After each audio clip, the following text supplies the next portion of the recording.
Waswasan sa Santa Gabang. Mayong aga guys, nandito kami ngayon sa may bundok ng Manyakia. Nandito kami sa tindahan. Nagpahinga muna, galing na kami sa taas. Medyo pagod na. At ang kasamahan ko rito, may balak na nga hindi na bumalik dahil pagod na daw sila umakyat. Isa na doon si Nicole. Nagtatanim ng palayo. Maputik ang daan paakyat at madulas dahil ngayon ay maulan. Yung isa na panganga pa. Lagi tumatawa. Yan. Utang na mo. Yan. Ito guys, nandito sa Yung babae maganda sa itaas. taas ng Manyakia at may mga bahay rito. Yan guys. May mga bahay na rito guys.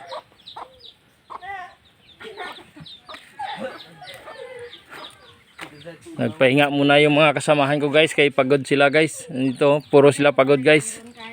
Magdirekta pa kami guys sa Lake Bito. Punta kami ng Lake Bito, maligo. Doon mayroon nga overflow nga tubig. At ang tubig na yun ay spring water.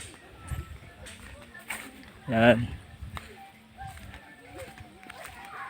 Ito guys, oh. May bahay rito guys.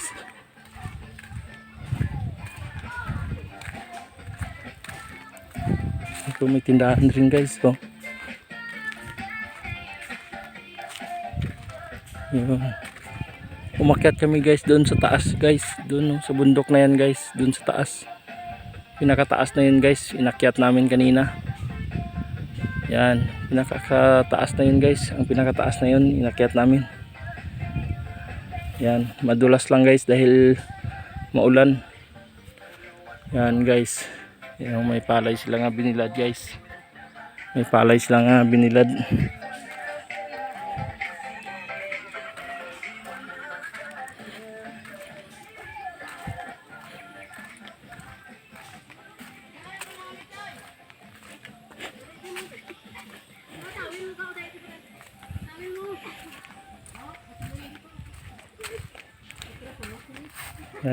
Yan guys ang mga kasamahan ko. Pagod na at diretso pa kami sa Lake Bito maligo. Yan guys, mamaya naman guys.